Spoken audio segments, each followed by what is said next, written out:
Bonjour à tous et bienvenue dans On fait le patch. Salut Arnaud, comment ça va? Eh ben ça va bien Grégoire, bonjour à tous. Qu'est-ce qu'on teste aujourd'hui en cette belle période de Noël? Eh bien comme à chaque fin d'année, Steinberg dépose, voilà, Steinberg dépose un petit cadeau au pied du sapin, enfin un petit cadeau payant pour le coup.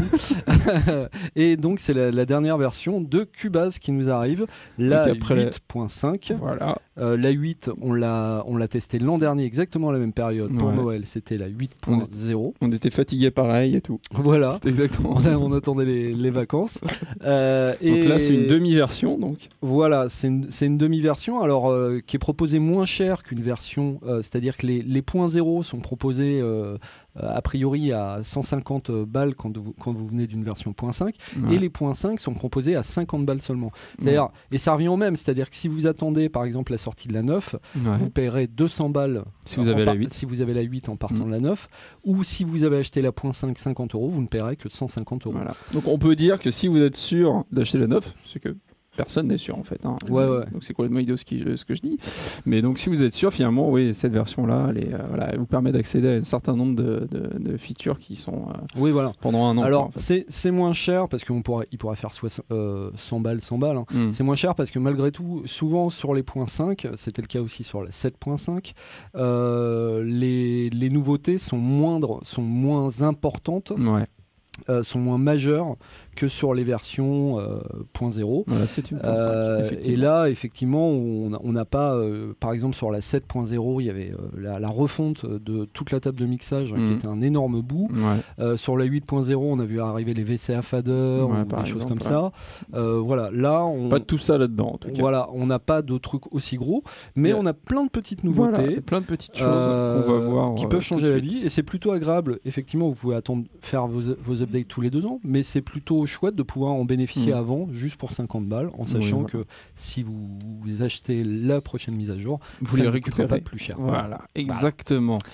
Donc, première chose, lorsque vous créez une piste, par exemple. Voilà, direct sur les nouveautés. Allez, les nouveautés. Hop. Donc, quand on crée une piste, il y a un nouveau réglage qui permet de choisir le routage de sortie directement à la création de la piste. Voilà. Donc ça, c'est une première petite chose, on va dire toute bête, mais qui n'existait pas avant, qui peut être assez pratique, qui peut nous faire gagner du temps, tout simplement. Parce qu'après, on n'a pas à aller sur la piste, choisir le routage de sortie. Ouais, ça c'est sympa parce que jusqu'ici, dans Cubase, il fallait toujours créer sa piste et puis après aller dans l'inspecteur de piste pour faire son routing. Exactement. Ce qui était assez pénible. Voilà.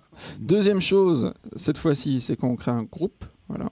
Je vais créer une piste groupe. Et là, la piste groupe, je ne sais pas si vous voyez ici dans la fenêtre, on a un dossier groupe avec tous les groupes dedans. Bon là, je ne peux pas cliquer dessus parce que il faut d'abord que j'ajoute la piste groupe. Donc on a 2 options qui s'offrent à nous. Donc soit la créer dans le dossier groupe que je vais vous montrer ici, ou la créer en dehors du dossier. Si je la crée en dehors du dossier comme ça, hop, j'ajoute la piste. Du coup, elle va arriver ici. Parce que, voilà.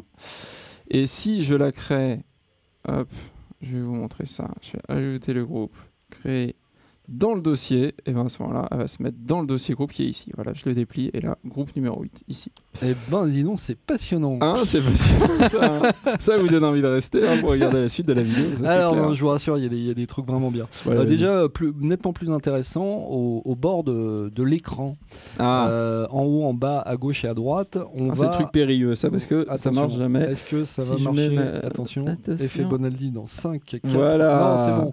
Alors, vous voyez, j'ai mis ma souris à droite de l'écran et j'ai un petit menu avec rack. Voilà. Racks. Qui est comme un racks. Voilà, je coche et là, bam, j'ai la Media Bay qui est nouvelle. D'ailleurs, on va en reparler tout à l'heure. Les VST instruments. Voilà. Donc j'ai un petit. Et puis on a la même chose à gauche. Ouais, à gauche. Qu'est-ce qu'on a? On a l'inspecteur. Voilà, l'inspecteur gadget. Et puis en bas, il y a quoi? C'est là où c'est dur. C'est là où ça va être compliqué. Voilà, les pas d'accord. Voilà. Qu'on verra aussi tout à l'heure parce qu'il y a une nouvelle. Pas de d'accord. D'accord, pas de d'accord. Donc là, ouais, ça, on verra ça tout à l'heure aussi parce qu'il y a des petites nouvelles choses au niveau des pads d'accord. Et voilà. Et on a toujours ici en haut à gauche aussi le petit menu qui vient compléter tout ça. Oui, alors c'est un pas, c'est plutôt sympa. On reviendra sur la MediaBay qui est vraiment un des ajouts les plus intéressants. Tout à fait. Mais c'est très sympa. Après, on est quand même loin de la modularité qu'on a pu voir dans le Digital Performer, ou mieux dans le champion des champions à ce niveau, c'est Reaper. Ou même d'ailleurs Samplitude qui était pas mal là-dessus. Mais Reaper qui permet vraiment de faire tout et n'importe quoi avec les fenêtres, de les splitter dans tous les sens. Exactement. Et de se bricoler des screensets d'enfer. Voilà, d'un point de vue ergonomie, je trouve que c'est toujours un petit peu délicat quand même d'aller chercher ce truc-là au bord de l'écran, surtout qu'on a plusieurs écrans et que le bord, on va dire, on peut rapidement le dépasser pour aller sur l'autre écran. C'est très chiant. Donc ça, c'est vrai que d'un point de vue ergonomie, c'est cool que ce soit là, mais je suis pas non plus si emballé que ça personnellement par cette chose. Next. Tu vas me revoir la MediaBay justement. Parce que la MediaBay, voilà. Alors déjà, vous avez ce système d'icônes là qui est vachement sympa. Avec, si on clique dessus, voilà. Alors ça rappellera ce qu'on trouve dans d'autres logiciels. Tout à fait. C'est un peu comme ça dans Studio One, c'est comme ça dans FL Studio. On a des thumbnails, des vignettes. Excusez-moi. Des vignettes des différents instruments. Alors, faut savoir ce qui est bien pourri quand même, c'est que ça ne marche que pour les instruments Steinberg. Dommage. Alors c'est dommage parce que moi personnellement, même quand j'étais entièrement sous Cubase, c'était à peu près les seuls que je n'utilisais jamais, vu que ils sont pas splendides. Ils sont pas fous. Voilà, quand on a une complete par exemple, on sort un peu plus souvent Contact que Alliance Sonic S. Mais bon, et ça permet, alors en tout cas sur les instruments Steinberg, et c'est la même chose sur les effets. C'est la même chose sur les effets ? Non, c'est pas la même chose sur les effets. Oui, pardon. Ça permet d'accéder aux presets. Alors là, vous retrouvez la bonne vieille MediaBay que vous connaissez, avec une préécoute, souvent. Et un truc assez bien foutu, c'est que maintenant, vous pouvez cliquer-glisser en fait des éléments de la MediaBay. Attends, me dis pas que ça va créer une piste là. Oh là là. Dis-moi pas que c'est pas vrai. Oh là là, ça m'a créé une piste et ça a mis le truc. Super. Voilà. Donc ça, c'est ça fera marrer ceux qui ont d'autres séquenceurs concurrents qui font ça depuis longtemps. Mais voilà, ça c'est une nouveauté et c'est très appréciable. C'est vraiment très sympa. Vive le drag and drop. Voilà. Alors là où Steinberg fait très fort, c'est que vous savez qu'une nouveauté qui est apparue, je crois, c'était dans la version 6 ou 7, je sais plus, les chord tracks. C'était apparu quand les pistes accords. Les pistes accords. Ce qui est génial, c'est que quand vous glissez de la MediaBay un fichier MIDI dans votre projet et que vous avez préalablement défini une progression d'accords sur votre chord track, il faut savoir que tout le fichier MIDI va s'adapter automatiquement à votre progression d'accords. Donc c'est vraiment très bien vu. On a une prévisualisation, on va pas s'esclaffer non plus, mais qui est sympa aussi sur l'audio et même sur les instruments virtuels, par exemple sur les pads mais un synthé peut-être sera mieux, a priori je crois. Voilà. Vas-y, hop, choisis un clac et tu choisis un preset. Alors non, c'est où ? Préécoute, voilà, c'est là. Vous voyez, on a en bas un petit clavier AZERTY qui a priori permet, normalement, de préécouter. Je sais que c'est toujours un petit peu long l'écoute. Oui, c'est ça, ouais. Bon, normalement, on peut utiliser son clavier d'ordinateur comme clavier MIDI. Bon, je vous assure, ça marche. Ça marche. Quand c'est pas nous qui le faisons, ça marche. Voilà. Donc ça, il faut savoir que cette émission est tournée sur un ancien cimetière indien. Voilà. Donc en général, quand on essaye de faire des trucs qui marchent, mais d'enfer chez nous, ça ne marche pas. Je vous assure, ça marche super. Mais ça marche. Et voilà. Donc la MediaBay est quand même beaucoup plus intéressante que jamais. Carrément. Voilà. Bon, on après, attend Messia juste reste fermé, ouais. qu'elle prenne en compte les autres, Ce serait bien. autres plugins. Qu'elle s'ouvre un petit peu sur le parce monde.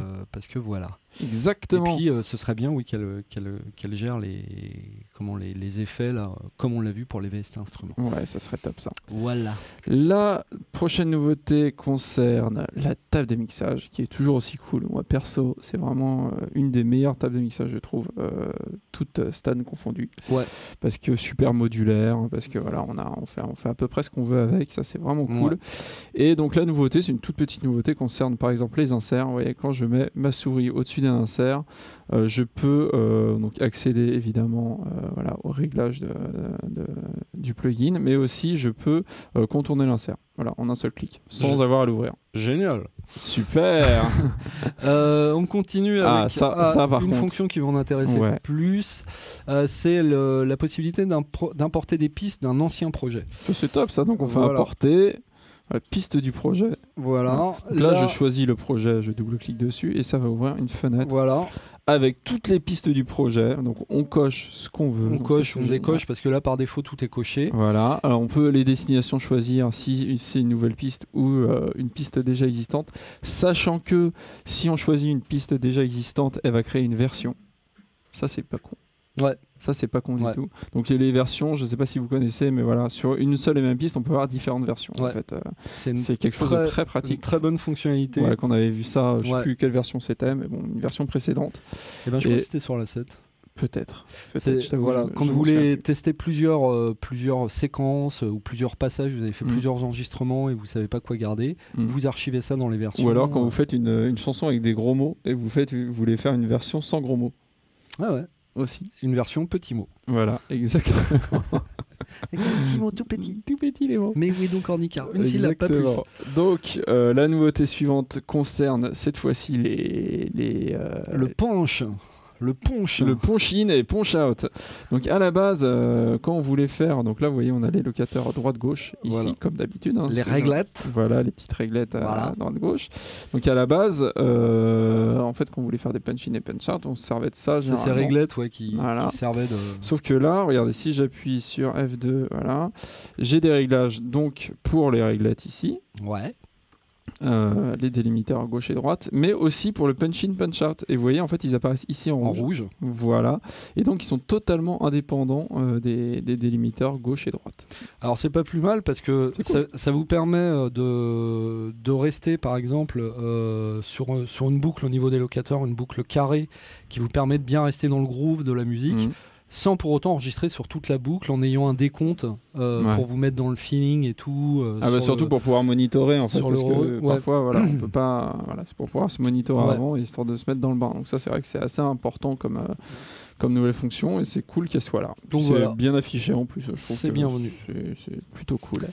Et là, on arrive aux trucs, moi, qui m'ont plus intéressé. Bon, je vous dis, on fait d'abord toutes les petites fonctions pour finir par les trucs un peu plus gros. Le lourd. Moi, les trucs dans les petites choses, les 1000 petites choses qu'ils ont rajoutées, il y a tout ce qui concerne les éditeurs. Alors, on va voir notamment... Le scaling tout sur la piste tempo. Voilà. Bon, déjà, est-ce que tu veux qu'on parle peut-être pas de l'Elastic Pro, mais de... Oui, c'est l'Elastic Pro. En fait, donc, les algos de time stretch de pitch shift qui sont dans Cubase sont fournis par c'est Phil Klang, je crois, la boîte c'est Z-Plane, et enfin ça s'appelle Elastic Pro, et là on passe en version Pro 3, Elastic Pro 3, et le gain qualitatif est juste énorme. Petite démo. Voilà. Alors, on fait écouter la chanson déjà sans modification de tempo. Mais un peu plus loin que les gens. Ah oui, d'accord. Oui, pardon.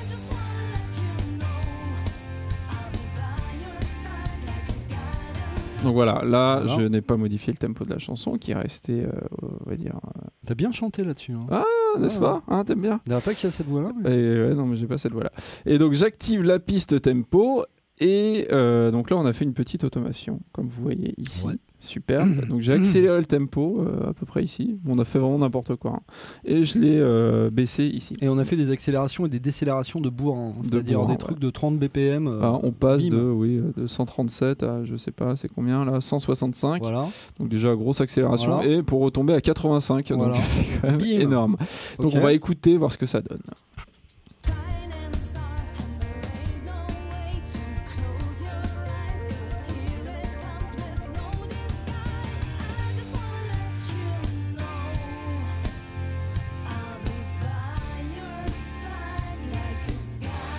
Eh ben, je sais pas si vous avez l'habitude de bosser avec du time stretch, hein, mais la qualité est vraiment d'enfer.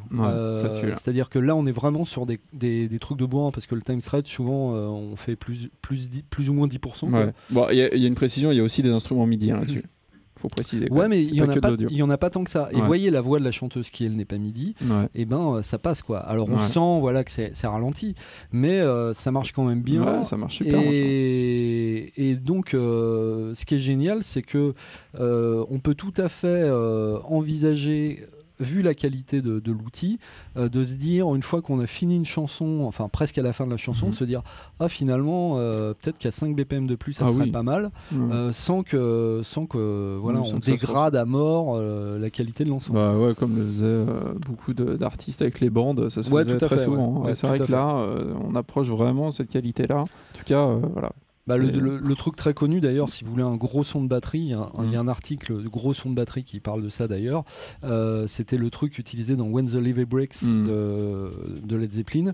Vous prenez une batterie que vous enregistrez normale et vous down-tunez, vous ralentissez la batterie, et tout de suite ça sonne plus fat, plus épais. D'ailleurs c'est un truc qui m'avait pris la tête moi quand j'étais ado et que j'essayais de jouer de la guitare sur les disques, mes disques préférés, et il y avait certains disques que je comprenais pas, c'était dans aucune tonalité en fait. Et en fait c'est juste que ils avaient ralenti la bande ou accéléré un petit peu, et voilà ça m'a... Ceci dit, sur les Rolling Stones c'était sur aucune tonalité, mais c'est juste parce qu'ils s'accordaient entre eux les mecs. Bon, tu me donnes le la à peu près. Ok, à peu près. Voilà. Le la à peu près, exactement. Donc une des nouveautés aussi, donc c'est... Alors attends, je précise juste que ce nouvel algorithme concerne le time stretch. Hélas, il ne concerne pas le pitch shift. Voilà, donc pour Vari Audio, c'est mort. Moi, j'ai réessayé. Il y a une fonction géniale dans Cubase qui permet de générer, par exemple, des harmonies à partir d'une voix, en servant de la piste accord. C'est-à-dire qu'on définit une progression harmonique, on prend une piste audio, par exemple une mélodie de chant, et il nous fait, en fonction de la piste d'accord, les harmonies qui vont bien. Hélas, ça reste toujours assez inexploitable, parce que l'algo de pitch shift est toujours assez dégueulasse. Sauf si on veut un effet un peu faux, quoi, qui fait un petit peu fake, voilà. Et puis ça peut servir à faire au minimum des voix témoins, enfin ça peut servir de voix témoin, quitte à les réenregistrer après. Donc c'est pas un outil inutile. Mais ce que je veux dire, c'est la qualité là qu'on a sur le time stretch, c'est vraiment pas celle qu'on a sur le pitch shift. Voilà, pardon. Exactement. Donc les scaling tools, voilà, c'est la troisième fois qu'on en parle. Les scaling tools. Donc qu'est-ce que c'est ? C'est quelque chose qui était apparu dans les précédentes versions. La nouveauté, c'est que maintenant ils sont disponibles pour la piste tempo. Donc par exemple là, voilà, si je glisse ici, je peux manipuler verticalement la piste tempo. Je peux aussi, si je fais ici, manipuler autour du centre absolu. Donc ça, voilà, vous voyez ce que ça fait à l'écran. Ça compresse un petit peu finalement l'automation. Ouais. Il y a moins de dynamique dans l'automation. Tout à fait. Donc voilà, on peut faire toutes ces choses-là. Voilà. C'est plutôt cool. Alors ça, vous pouvez le faire sur la piste tempo, comme sur les automations. Ouais, exactement. C'est très pratique. Ouais, sur les automations aussi. Quand vous déplacez un conteneur, voilà, d'ailleurs, sur les automations, attendez, on va regarder un truc. Oui, voilà, parce qu'il y a je sais plus sur quelle piste il y avait une autom. C'est que ça son. Ouais, voilà, là il y en a une. Ouais. Voilà. Donc là, qu'est-ce que j'ai fait ? Peut-être, ouais. Qu'est-ce que j'ai fait ? Dézoom. J'ai dézoomé. Bon, là, l'automation, elle est pas folle. Mais tu peux vachement plus dézoomer que ça. Ouais. Allez, hop. Voilà. Ok, donc là, normalement, si je sélectionne tous ces points, bah, c'est pareil. J'ai les scaling tools aussi. Voilà. Donc voilà, je peux compresser, on va dire, la courbe d'automation. Ce qui est intéressant, si vous avez eu la main lourde sur votre automation et que vous voulez un truc un peu moins bourrin, et voilà. On peut aussi la déplacer. Et ça, c'est chouette. C'est un truc très con, mais c'est nouveau et ça c'est un truc voilà, qui me plaît parce que ça, je me suis longtemps pris la tête avec ce genre de choses. Et ben ouais, parce qu'avant, quand on déplaçait un conteneur, l'automation a resté en place. Ouais, donc, par exemple. Voilà. Donc voilà pour une nouvelle qui est plutôt bien accueillie. Attention, nous allons maintenant nous occuper, moi des trucs qui m'ont vraiment plu. Ouais. C'était tout ce qui se passe du côté du Drum Editor et du piano roll. Donc ouais. on part dans l'édition MIDI. Voilà, la piste de Kessler. Alors attends, faudra que tu le montres. Voilà. À la base, ça se présente comme ça le Drum Editor. Alors, la grosse nouveauté déjà, c'est qu'on a désormais au bas de la piste les vélocités qui s'affichent, et puis on a, comme Grégoire vient de cliquer dessus, la possibilité d'afficher ça en hit, c'est-à-dire en coup, vous voyez, c'est ces losanges là qui représentent chaque coup, ou en note traditionnelle comme dans le piano roll. Avec une durée donc. Voilà, avec une durée, ce qui peut être important sur certains éléments justement qui se déploient dans la longueur, un roulement de cymbales, il peut y avoir ça dans des trucs de batterie. Et l'autre chose intéressante, c'est qu'on peut filtrer cette liste. Voilà. Donc là, par exemple, là, on est sur afficher tous les sons de batterie. Voilà. On peut afficher les sons de batterie utilisés par des événements. Voilà.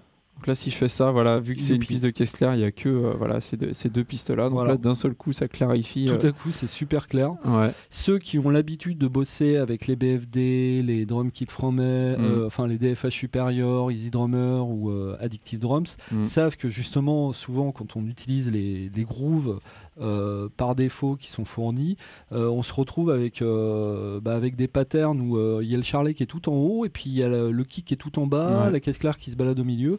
Tout ce bête petit filtre rend tout de suite la chose plus lisible et c'est beaucoup plus agréable de travailler. Donc je pense que vu ça aussi, inverser les sons de batterie. Clac. Oh, pas mal. Bon, je sais pas, je trouve ça cool. Je sais pas quand est-ce que je vais pouvoir m'en servir, mais en tout cas, je trouve ça cool. Attends, c'est inverse juste. Non, mais c'est inverse le. Ah oui, non, d'accord. Oui, d'accord. Okay. Oui, d'accord. Je me disais, ok. Oui. Bon, bref, donc c'est vrai que cette nouveauté. C'est bizarre, quoi. Ça serait le bizarre. Par le charlet. Exactement. Je me suis dit, quand est-ce que ça pourra me servir? Oui, c'est pour l'affichage. Bref, donc cette nouveauté est plutôt bienvenue aussi. Au niveau du l'éditeur MIDI aussi, si j'appuie sur Command Shift.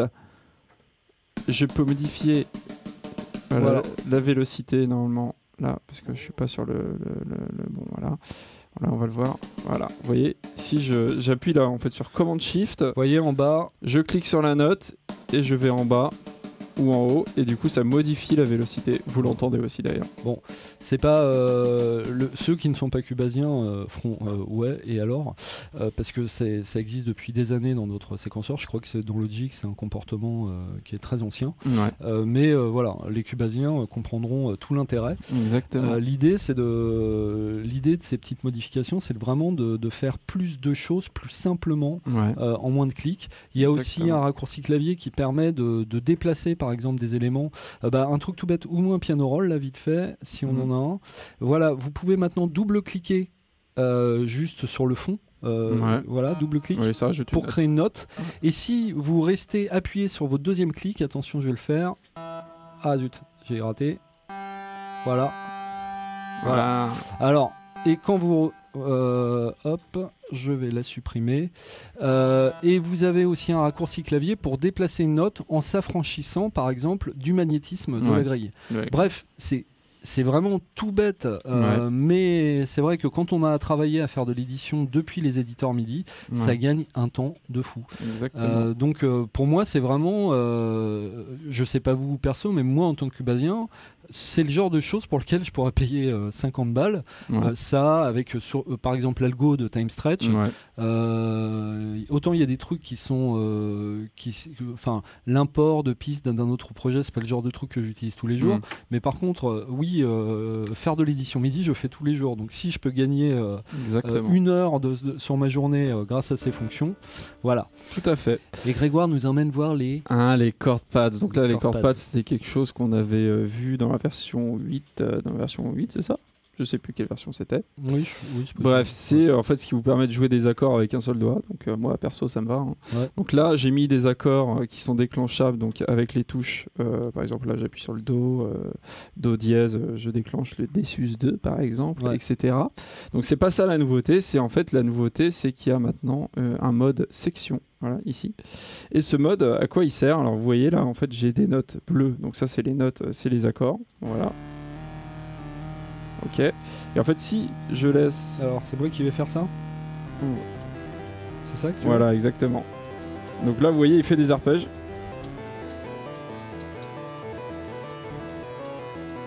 En fait, là, je vous explique ce qu'on est en train de faire.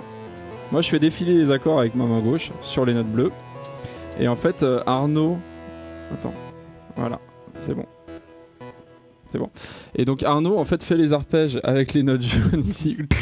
Il fait les arpèges avec les notes jaunes ici. Et l'avantage c'est qu'en fait lui il joue n'importe quoi. Bon, vous allez me dire comme d'habitude, mais en fait il peut jouer n'importe quoi parce qu'en fait Cubase va adapter les notes à l'accord qui est pressé avec la main gauche. Donc ici. Donc c'est voilà. Alors, si j'appuie, voilà. Là j'appuie sur les mêmes touches. Je change juste la main gauche. Vous voyez, j'appuie toujours sur la même touche là. Ça s'adapte à l'accord en fait. Ça joue les notes de l'accord. Donc voilà, pour les gros nuls comme nous, c'est vraiment cool. Ouais, bah ça peut aider, j'imagine. C'est un truc qu'on trouve un peu dans les guitares virtuelles aussi. Le fait que la main droite va servir à jouer les différentes cordes d'un doigté de la main gauche. Ça peut simplifier énormément aussi la programmation. Parce que du coup, on se concentre pendant que la main gauche, j'allais dire, la contrainte de l'accord est simplifiée. Bah, on se concentre vraiment sur la rythmique, la précision du motif qu'on veut programmer. Exactement. Bref. Ça, moi je trouve que c'est vraiment une nouveauté sympa aussi. Le Profile Manager. Alors le Profile Manager, excuse-moi, je sais plus où il est, donc je vais chercher ici. Voilà, gestionnaire de profil. Voilà. Ah, il est là. Ah. Voilà, alors le gestionnaire de profil, à quoi ça sert? Je pense que ça servira aux plus pros d'entre nous, c'est-à-dire ceux qui se partagent un studio. Je dis juste la fonction géniale qu'on vient de voir. Je dis en tant que Windowsien, la fonction géniale qu'on vient de voir, c'est macOS 10. C'est-à-dire le fait de chercher ne la cherchez pas si vous êtes sous Cubase et Windows dans votre Cubase, parce que c'est pas Cubase. Le fait de chercher comme ça une commande dans un logiciel, c'est une fonction de macOS 10. Voilà. Bill Gates, si tu nous regardes, enfin non, pas Bill Gates. Je sais plus Microsoft, si tu nous regardes, je veux la même. Exactement. Donc le gestionnaire de profil, à qui ça servira? Aux plus pros d'entre nous, ceux qui se partagent un studio par exemple et qui se partagent du coup un Cubase.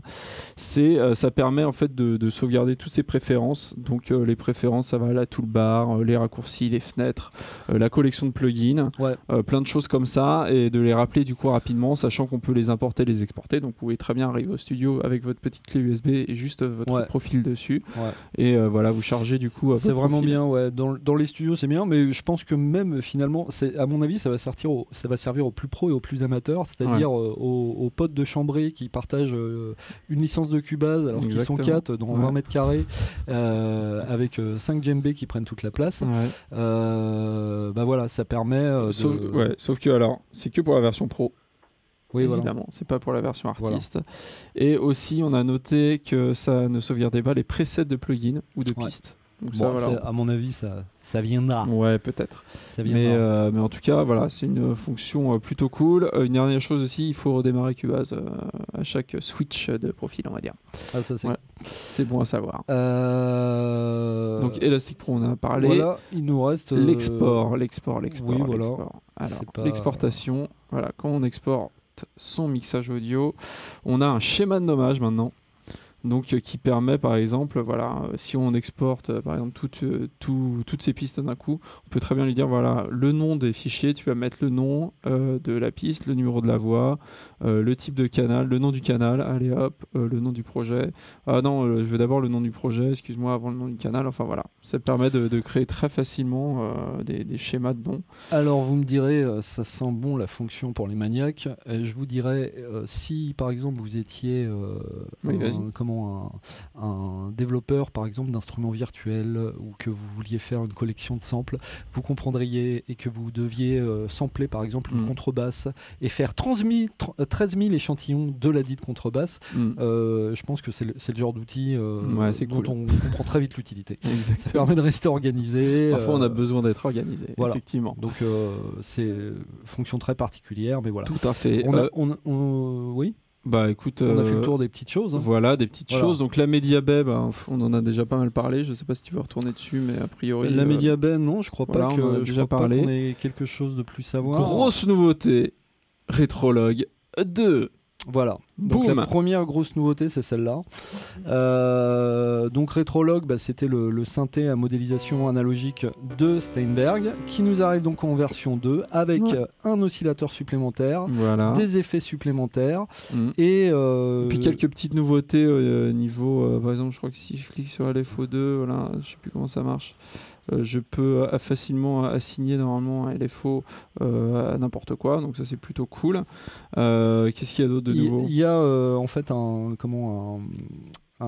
arpégiateur, je crois, qui est dans les nouveautés. Bon bref, c'est vraiment bien. Retrologue était déjà un petit synthé vraiment pas mal.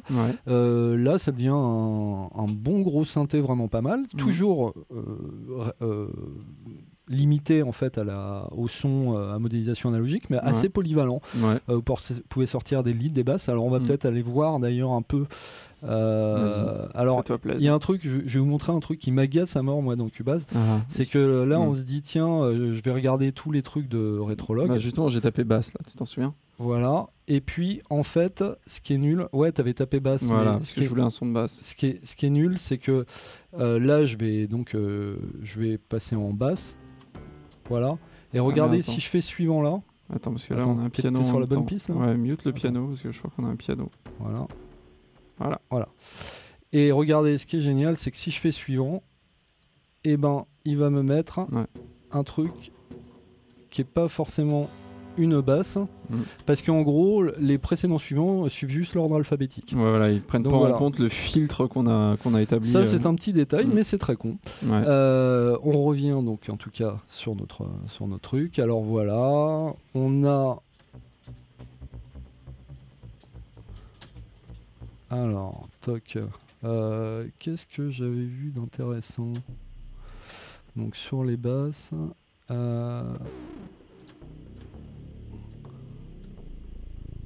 Hop. Attends, on va peut-être arrêter. Sortir des basses d'ailleurs. Hop. Donc. D'ailleurs, t'es dans Retrologue 1 là. Ouais. Mais tu vois, la souris elle est inversée sur les mecs, j'aime pas ça moi. J'aime pas ça, hein ? Ah non, ça. Voilà. Attention, ça met toujours un petit temps. Bon, au niveau du son, est-ce que ça rivalise avec les plus gros du marché ? Les plus gros, en fait, c'est très dur à dire de comparer des synthés. Il y a vraiment des trucs qui peuvent sonner assez gros son, assez fat. Après, bon, moi je vous dis, j'ai jamais possédé de Moog vintage chez moi, hein, donc je serais bien en peine de vous dire si c'est vraiment le cas. Mais il y a des trucs qui sonnent gros, vraiment dans la couleur analogique. On a vraiment tout type de son et c'est assez simple à programmer. Tiens.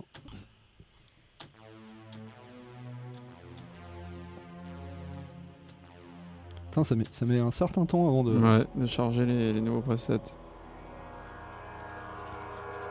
Il y a vraiment de quoi faire, il y a des effets. Tiens, on va voir sur les effets. Hop. Ou Variarp.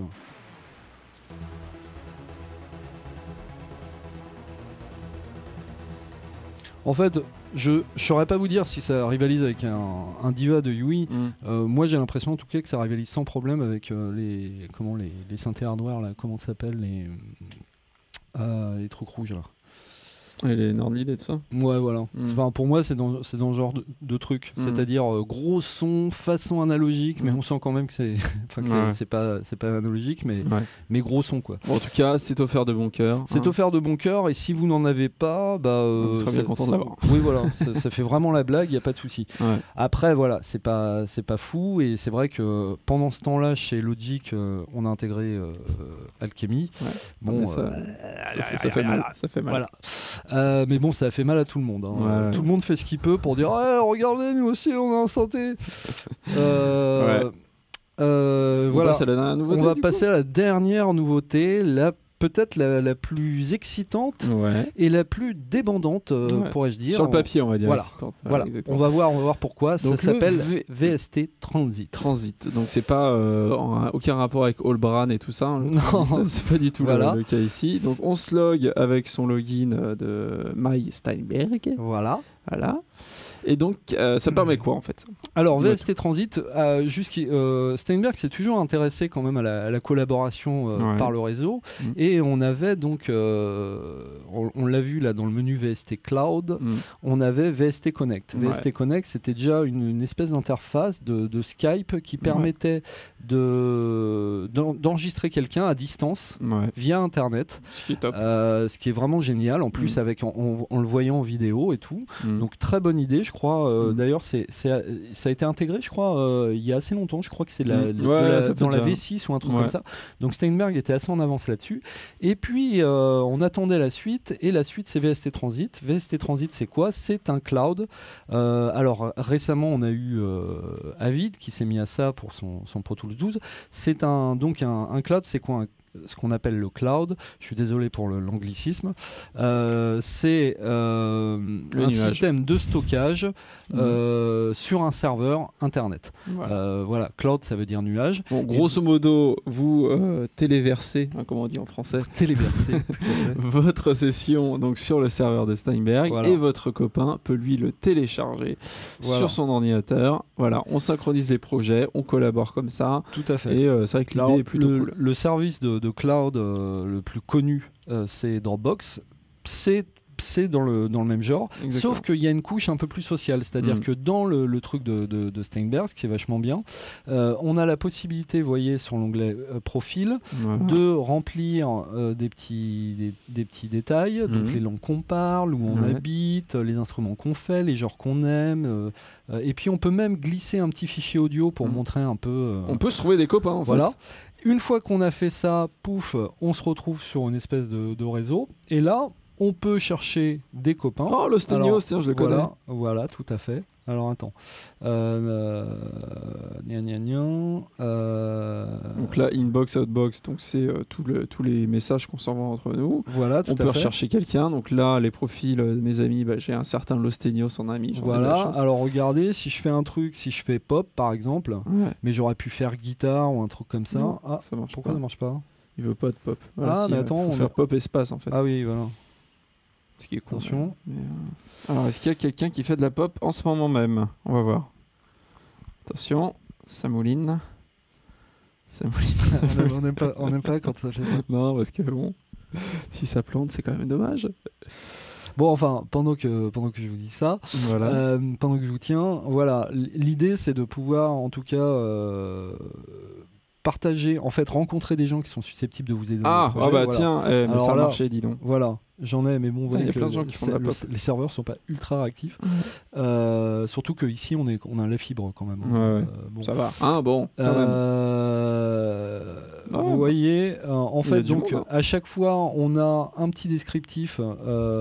Lui, il parle anglais, allemand, portugais. Voilà, et on peut donc contacter les gens, leur envoyer un petit message en disant deviens mon ami, un peu à la mode MySpace, sauf que contrairement à MySpace qui servait essentiellement à avoir des relations sexuelles, là il s'agit de faire de la musique. Donc une fois qu'on est amis, on peut partager des projets avec quelqu'un, et c'est là en fait où VST Transit, moi, m'a un peu déçu. C'est-à-dire que ça marche bien. On l'a fait avec Grégoire. Moi, j'étais chez moi. Alors, qu'est-ce que ça dans fait le nord en de fait Paris. Moi, je t'ai partagé, j'ai uploadé ma session. Voilà. Toi, tu l'as vu apparaître. Moi, j'ai pu télécharger tous les fichiers de sa session et séquencer un synthé MIDI dessus.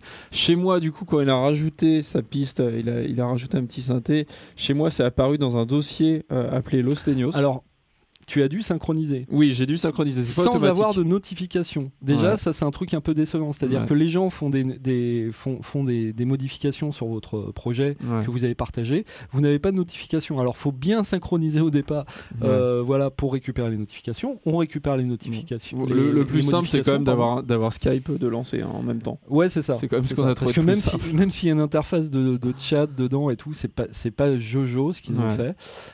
C'est marrant parce que ce qu'ils avaient fait avec VST Connect, moi autour de ça je trouvais ça chouette. Là c'est assez rudimentaire. Il y a un système par exemple pour commenter ce que vous avez fait. Le problème c'est que vous voyez les commentaires des autres mais pas ceux que vous avez rentrés. Je comprends pas pourquoi. Ils disparaissent au bout d'un moment, on n'a pas compris pourquoi. Et surtout le truc bien pourri c'est que donc je saisis ma séquence MIDI. Voilà, moi je la reçois chez moi dans un dossier. Grégoire la reçoit dans un dossier, ça c'est très bien fait. Donc ce qui est bien c'est que du coup ça fout pas le DAWA dans ma session, voilà, ça met un dossier à part. Mais par contre, il ne peut absolument pas éditer ce que j'ai fait. Voilà. C'est-à-dire qu'il y a un petit cadenas et ce petit cadenas on peut pas l'enlever. Alors ce qu'on a réussi à faire, parce qu'il y avait un synthé que moi aussi j'avais, on a fait un render in place rendu en place. Voilà, donc après il peut éditer le render in place. Mais moi ce que j'avais édité c'était un truc MIDI. Si lui il veut pouvoir éditer ce MIDI alors qu'à la base c'est un projet à lui, il ne peut pas le faire. Et d'ailleurs, autre problème qu'on a eu, j'ai essayé de partager quelque chose avec une séquence que j'avais faite avec un instrument virtuel que lui n'avait pas. Évidemment, ce n'est pas géré par le logiciel. C'est-à-dire qu'il ne fait pas de rendu. Il aurait pu faire un rendu, l'uploader. Voilà. Il faut que moi je fasse un render in place pour le partager ce rendu. Mais alors vous me direz, mais ils sont bien exigeants ces deux-là, parce que quand même, oui, c'est pas sorcier de faire un render in place. Oui, mais voilà, il y a un logiciel qui existe depuis 3 ans maintenant, qui s'appelle Home Studio, des Français d'Homeforce, qui fait tout ça. Tout ce que je viens de vous dire, et qui le fait en temps réel. Et qui le fait juste super mieux. Donc, j'ai envie de dire, le truc de Steinberg est pas. Après, faut être honnête aussi, Homeforce. Osio, il est fait pour ça aussi. Oui, à la base, il a été codé pour ça. Il a été pensé pour ça, son moteur a été pensé pour ça, mais il y a un système de gestion de droit extrêmement évolué parce que c'est très dur. La gestion de droit, c'est-à-dire qui a le droit de modifier quoi à quel moment. C'est exactement, si vous êtes utilisateur de Google Doc, quand vous faites du travail collaboratif sur Google Doc, c'est pareil, il y a ce truc de qui peut éditer quoi à quel moment, comment on met les annotations et tout. C'est très compliqué à coder et on comprend que Steinberg ne soit pas allé jusque-là, mais ça n'en reste pas moins un peu simpliste et puis un peu décevant. Surtout que des solutions existent à côté qui s'appellent Gobbler, qui s'appellent Splice, qui sont des Dropbox orientés musique. Il faut savoir que là dans la version parce que autant la fonctionnalité là elle est intégrée à Cubase, mais on vous donne, je crois que si vous avez la version artiste on vous donne 500 mégas d'espace, si vous avez la version pro on vous donne 1 giga d'espace, 1 gigabit, c'est-à-dire nettement moins en mégaoctets. Ah ouais, c'est ça. Ouais, je crois que c'est 1 gigabit. Or, vous le remplirez très vite. Et après, Steinberg va proposer à partir de janvier des plans payants. On verra le prix de ces plans payants. Et on verra parce qu'ils vont proposer de 5 à 20 gigas d'espace. On verra le détail de tout ça.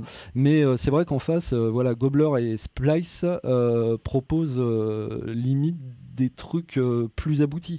Par exemple, c'est pareil, il n'y a pas le logiciel de Steinberg ne gère pas ce qu'on appelle le versionning, c'est-à-dire que si moi je fais des modifs sur le projet que Grégoire a partagé avec moi, ne sera gardé, ne sera stocké que la toute dernière version. Si Grégoire veut retourner à la version qu'on a fait il y a 3 semaines ou avant que je pourrisse son projet, ce n'est pas possible. Voilà, tout ça, on se dit l'avantage, c'est que c'est relativement simple à utiliser. Il n'y a pas beaucoup d'options. En plus, il y a peut-être des choses qu'on n'a pas réussi à faire, mais par contre, on a quand même allé voir le manuel qui doit faire 2 pages, donc qui montre quand même bien les limites de VST Transit. C'est quelque chose de trop simple en fait. Trop simple. Oui. il y a vraiment des progrès à faire. Enfin, on abuse, il fait pas de dépage le manuel, il fait un peu plus, mais c'est vrai qu'il s'attarde beaucoup sur expliquer le principe et se créer un profil. Et puis on se rend compte que en fait fonctionnellement, oui, ça fait pas grand chose leur truc. Donc voilà un peu. Moi j'étais très déçu, très excité et très déçu. Voilà.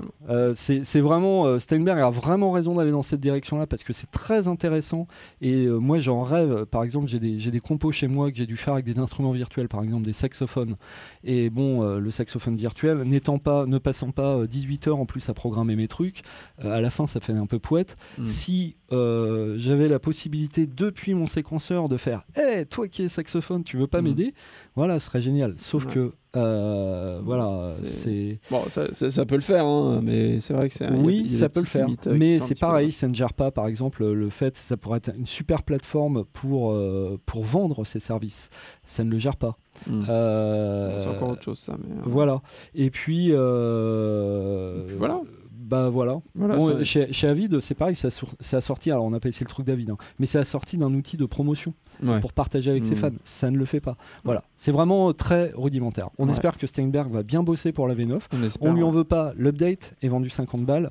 On lui en veut pas. Maintenant, moi, perso, je crois pas que je vais être un gros utilisateur du truc en l'état, quoi. Non, clairement. Écoute, je te propose de passer à la conclusion, les plus, les moins, les likes, tout ça, quoi. Hein, ouais. À tout de suite.